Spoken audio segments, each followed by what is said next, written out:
Hi, everybody. I'm Hans Finzel, And I'm Patrick Kelly.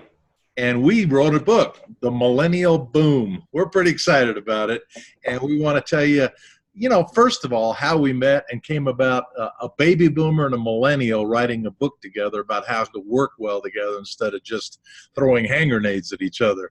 So, Patrick, in your mind, how did we meet? It's kind of a fascinating story how it all began. It is, and I think we both have our own side of the story, as we call it, right? So as I remember, I was boarding a plane to China for the first time going to China, and we were riding in the upper deck of the 747. And I remember a buddy of mine, Will, was sitting a little bit more towards the front of the airplane, and I sat next to him. And, just started the conversation with my buddy. And next thing you know, a nice, very tall, large gentleman looked at me and said, "You're in my seat."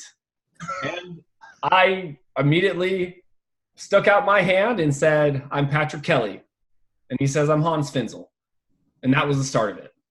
That's interesting. Yeah, I never, that was a cool trip. That was, I think, like 5 or 6 years ago.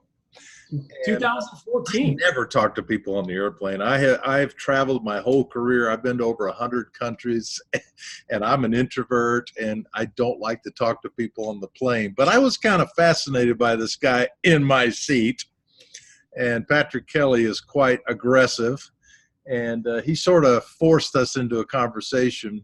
Found out I was an author, and then you pulled out your laptop. So you took the seat next to me.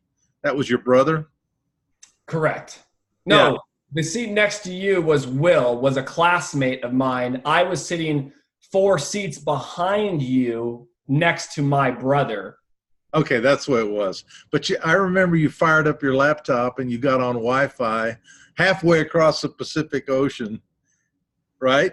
I did. Went on Amazon and started looking at my books.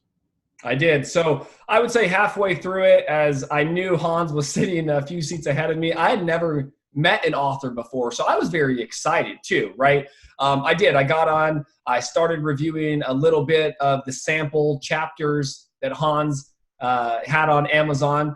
And I immediately just went back to his seat and I grabbed the computer and I turned it around. I said, "This is you?" With this, look at this, the smile on my face. And Hans said, "Yes." And I remember Hans reaching into his bag, he grabbed his business card. He talked to me about some of his leadership and told me to buy the book. And I did. I bought the book right there on the plane. And we just started conversations that I think we never intended to have. And I sat in the middle, I remember, for at least 30, 45 minutes talking to Hans about his books, what he's done, and just an overall sense of leadership, and felt really comfortable around him. Yeah, a great friendship began that day. And the cool thing now, I've been in your home. My wife and I, Donna, we've been in your home. You and Renee have been in our home here in Colorado. And a great friendship. Before we talk about the book, though, let's just tell the people watching a little bit about who we are. So who is Patrick Kelly?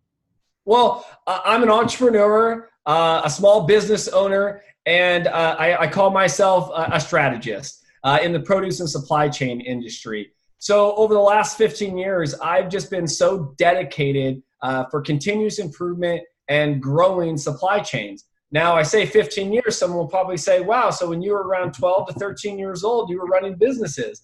I say that in the funniest sense, but yes, when I was a very young boy at the age of 15, we did work with our father. We did work in organizations that lifted us up a little bit more than the normal 15, 16-year-old. And I just had this passion, and I just kept leading my passion through sales, through marketing. And then I got to leadership. Over the past 10 years, I've started 4 businesses. I've sold businesses. I've worked and consulted for Fortune 500 companies. And with the passion of closing this generational gap between millennials, boomers, Xers, and thriving together in work and life. And that's where I feel, as I move towards the future and with all of you, is how I can lead and be a better person to help everyone else succeed. Awesome. That's great. So my career has been in leadership. I've written, this is my 11th book, the Millennial Boom. And I love leadership because leaders make things happen. And I've observed that there are more bad leaders than good leaders and more bad managers than good managers.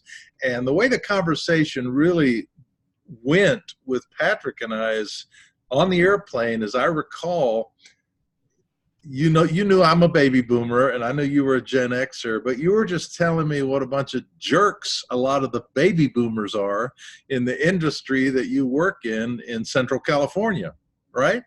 Correct. But remember, Hans, millennial, not an Xer. Oh, did I say Xer? You called me an Xer. Oh, no. I just act a little bit older. It's okay. Yeah. We'll get to that later, but that's a millennial, of course, people born between 1980 and the year 2000. But I remember as our friendship grew, you said, Hans, you're not like most baby boomer jerks that I know. You actually are fun to be with, and I think I could work with you, right? I agree. You were a breath of fresh air. You were a different pace than what I've ever seen. So let's talk a little bit about why we decided to write a book together. And it was your idea. As I recall, it was your idea to write a book. So how did that happen? You know, it was. As I started getting awards in the produce and supply chain industry, such as the 40 under 40, and, you know, being published in papers as a young entrepreneur, making better deals for growers, I started getting interviewed a lot more. And a lot of the questions I was getting was, well, you're just a kid. How are you able to do this? How do you know what you're doing? And how do you believe in this? And how do you even know what your true passion is? And it was like an epiphany, Hans. I mean, it just grew. I was like, wait a minute. How come I'm being told this by every single person every single day? But I'm in business. I've started businesses. I've got great sales. I've got great employees. I have a great surrounding of a core network. And then all of a sudden I said, I'm going to call Hans and get some advice. So I did. I called Hans and I said, Hans, I'm having an issue.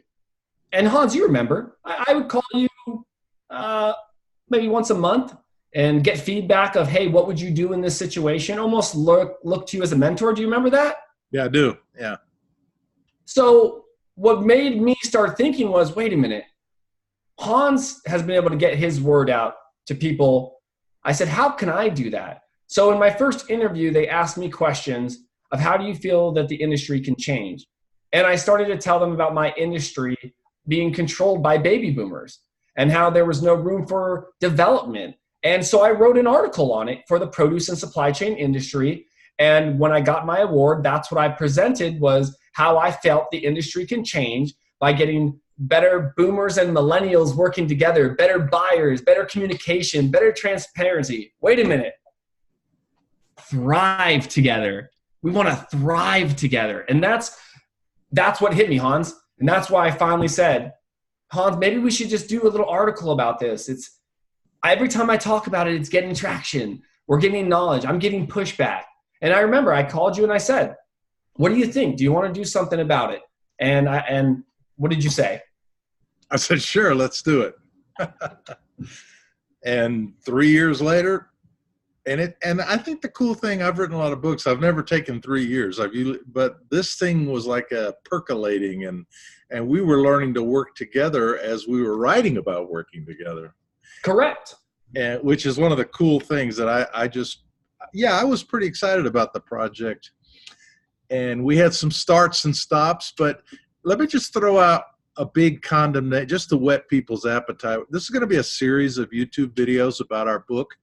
But let me just throw out one tantalizing thing that boomers think about millennials, and then you think about one thing, a generalization that all millennials have about boomers, okay? Okay. So for me, and I talk to boomers all the time, they're my buddies, and when one of the things that most baby boomers think about millennials is you're slackers. You don't want to work hard, you don't want to show up. Your family and your children are more important than your job, and you guys just won't work hard. Now I'm not saying it's true. I'm just saying we have explored all these preconceptions, and that's a huge problem that baby boomers have when they think about millennials. What would you say that millennials generally think about us? If I was to look at it, it would, and I talk to a lot of millennials every day as well as boomers. Millennials would probably look at me and say, Patrick, they just don't get it.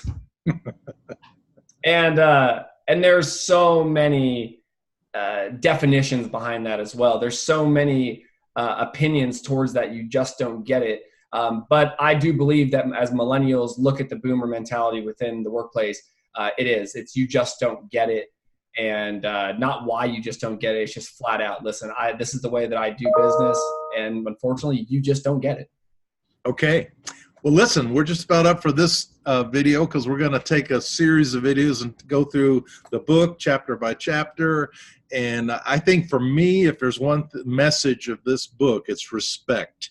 I have learned to respect you greatly and your generation through our friendship. And I think the feeling is mutual, right? I agree. I believe the feeling is mutual. And I believe that the respect was based upon a mutual understanding and not Hans, I'm going to say it like this, as Hans being the boomer saying, you must respect me. Didn't work that way. Didn't work that way in this relationship. It was a mutual respect right from the beginning. All right. See you next time on another video. We'll see you guys later. Thanks for joining in. Oh, shoot.